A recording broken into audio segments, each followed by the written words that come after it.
Sean bienvenidos a una sesión más de nuestro curso Temas Selectos de la Eucaristía, este curso de especialización para los adoradores nocturnos de la Sagrada Eucaristía.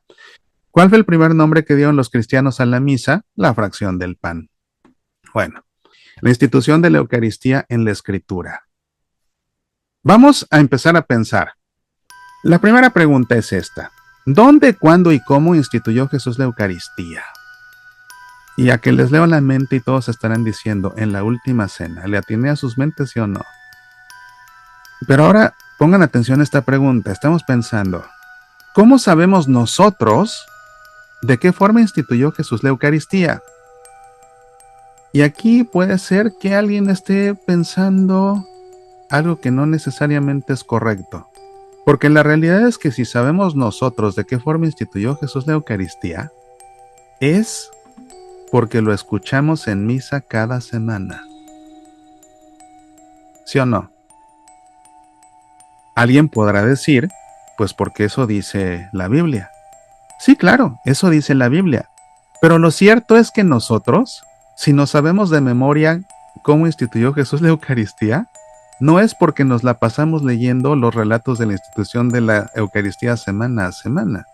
Si nos lo sabemos de memoria incluso, es porque cada vez que vamos a misa, vemos al sacerdote haciendo la mímesis, haciendo la mímica de lo que hizo Jesús, para poder hacer la anamnesis, el recuerdo, traer al presente lo que hizo Jesús. Y dice Jesús las mismas palabras. Esas palabras que no sabemos de memoria, o escuchamos en la misa.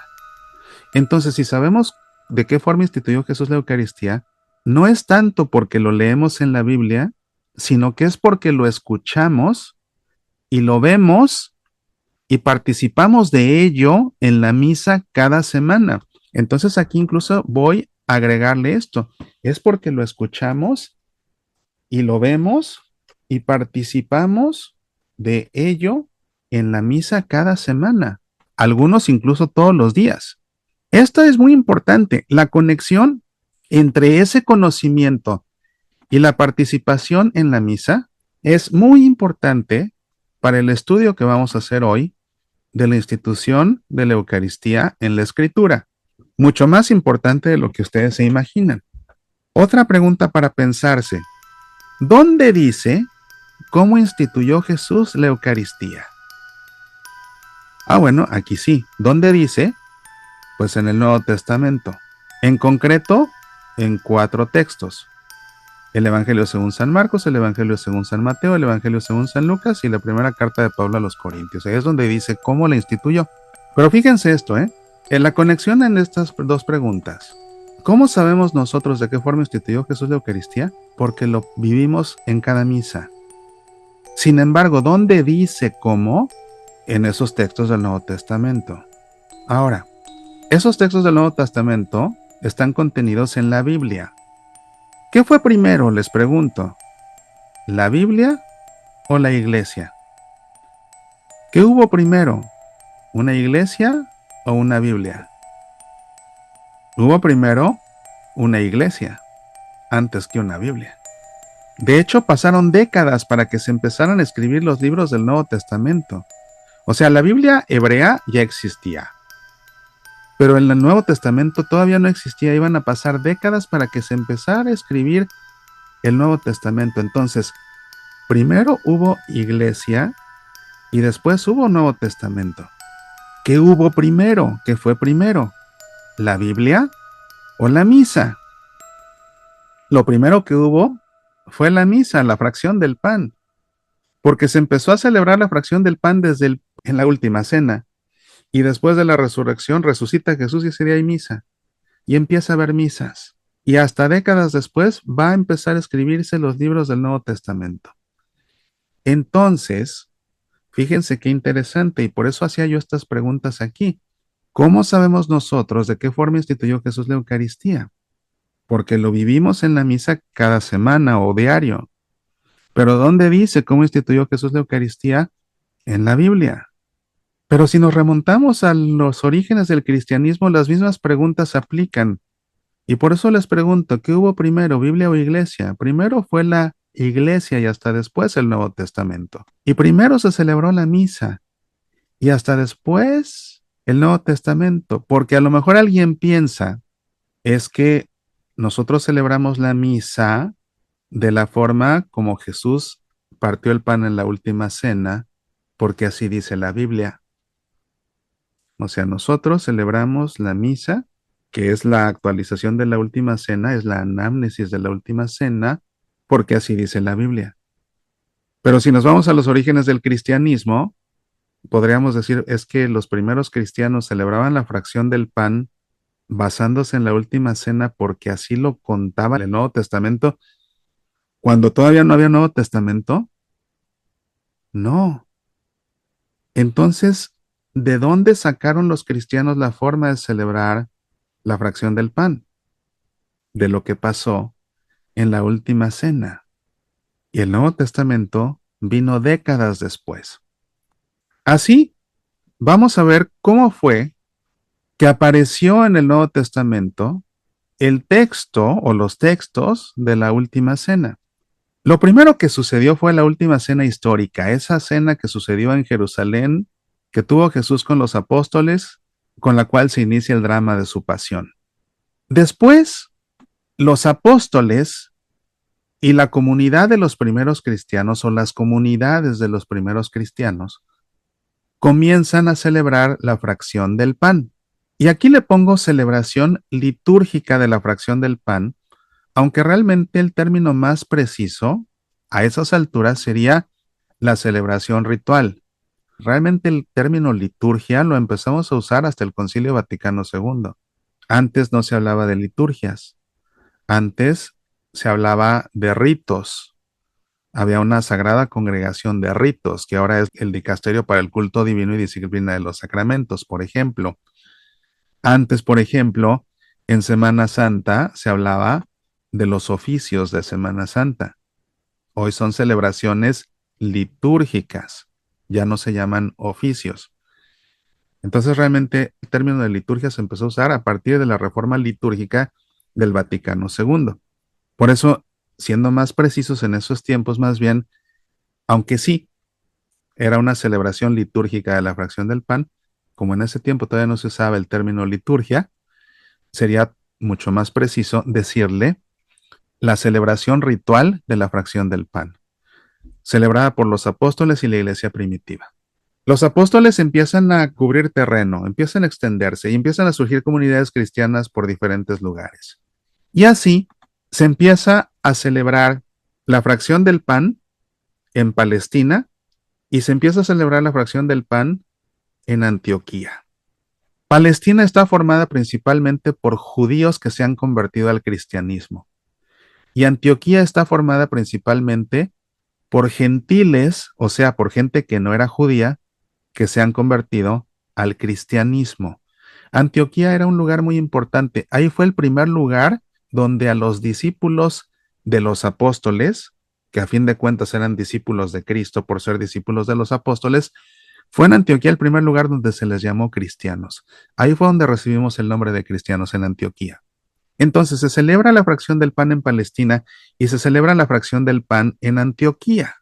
Y décadas después de que se está celebrando la fracción del pan en Palestina, Marcos escribe su evangelio y cuando Marcos en su evangelio escribe la institución de la Eucaristía, Marcos lo que escribe realmente es el recuento de la institución de la Eucaristía según lo que se celebra en la fracción del pan en Palestina. No según lo que sucedió en la última cena directamente, sino según lo que se celebra en la fracción del pan en Palestina. Esto nos remonta a la pregunta que les hice hace rato. ¿Cómo sabemos nosotros de qué forma instituyó Jesús la Eucaristía? Porque lo escuchamos y lo vemos y participamos de ello en cada semana. ¿Cómo supo Marcos cómo se instituyó la Eucaristía, todavía no había Biblia. Entonces, ¿cómo iba a saber él? Pues él supo porque en la fracción del pan a la que él asistía, aprendió porque así era como se celebraba según lo que había hecho Jesús. De manera que Marcos escribe en su evangelio cómo se instituyó Jesús la Eucaristía basándose en el rito de la fracción del pan en Palestina. Y luego viene Mateo, y Mateo le copia gran parte de su evangelio a Marcos. Y entre lo que le copia Mateo a Marcos, se viene también la institución de la Eucaristía y él le agrega ciertos matices. Pero a fin de cuentas, en general, el recuento de la institución de la Eucaristía de Mateo es una copia de la de Marcos. Por otro lado, en Antioquía, donde los cristianos vienen del mundo gentil, ahí escribe Pablo, y de hecho escribe antes que todos estos, escribe su carta, su primera carta a los Corintios, que de hecho es la segunda, porque Pablo le escribió 3 veces a los Corintios, pero la verdadera primera carta de Pablo a los Corintios está perdida, no la conocemos. La que conocemos como primera carta de Pablo a los Corintios es de hecho la segunda. Entonces, cuando Pablo escribe esa carta que conocemos como la primera carta de Pablo a los Corintios, Pablo ahí hace el recuento de la institución de la Eucaristía basándose en la forma en que se celebra la fracción del pan en Antioquía. Y el propósito de Pablo es incluso litúrgico cuando escribe, porque en esa primera carta que está escribiendo a los Corintios, o segunda, en esa carta que le está escribiendo a los Corintios, en ese apartado de la carta, él está tratando de corregir abusos litúrgicos que están cometiendo en Corinto. Entonces, para corregir esos abusos litúrgicos, les cuenta cómo Jesús instituyó la Eucaristía, pero se basa en esa forma ritual de partir el pan en esa región. Y en paralelo, Lucas también investigando todo lo que puede acerca de la vida de Jesús. Lucas, acuérdense, venía también del mundo gentil. Cuando Lucas se cristianiza, cuando se evangeliza y se bautiza, él es evangelizado en el seno de Antioquía. Así que él aprende cómo se celebra la fracción del pan también según la tradición de Antioquía. De manera que cuando Lucas escribe su evangelio y escribe la última cena y escribe la institución de la Eucaristía, Lucas también por su cuenta lo hace basándose en la forma de partir el pan en Antioquía. Y esta es la forma como aparece la última cena en la Escritura. O sea, los evangelistas no están narrando directamente lo que pasó en la última cena, ni Pablo. Lo que los evangelistas están refiriendo es lo que ellos aprendieron en la celebración litúrgica. Y Mateo, bueno, pues lo que le pirateó o fusiló a Marcos. Aprende a preparar, celebrar y vivir intensamente cada celebración del Tríodo Pascual con la Masterclass El Tríodo Pascual desde su liturgia. Una fascinante clase en la que te explico con detalle todo acerca de estas liturgias, lo que debe hacerse, lo que no, por qué sí, por qué no, y lo más importante, el significado sacramental y teológico de cada aspecto de estas celebraciones. Además, cada sesión significa una profunda preparación espiritual para celebrar y vivir el misterio de la pasión, muerte y resurrección de nuestro Señor. La clase está dividida en 2 sesiones de 2 horas cada una. La primera parte tendrá lugar el jueves 10 de abril, la segunda el viernes 11 de abril, es decir, jueves y viernes justo antes del Domingo de Ramos. Ambas clases serán impartidas por la tarde o noche dependiendo de tu ubicación.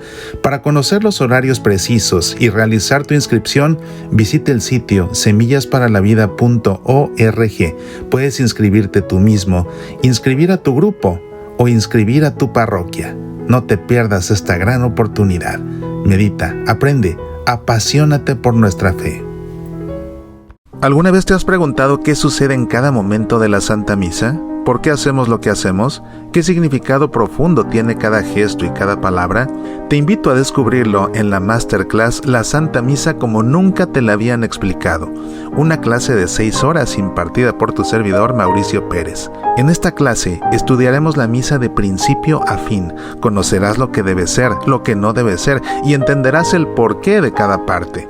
Desde la congregación de los fieles hasta la bendición final, comprenderás la sacramentalidad profunda que transforma cada momento de la misa en un encuentro vivo y verdadero con Dios. Una clase dirigida a ministros litúrgicos, diáconos, sacerdotes, catequistas y a todo católico que quiere aprender a tener en cada misa un encuentro vivo con Dios. La clase se imparte solo de manera presencial y solo dentro de Estados Unidos. Si deseas más información y quieres invitarme a tu parroquia, visita el sitio semillasparalavida.org. Medita, aprende, apasionate por nuestra fe.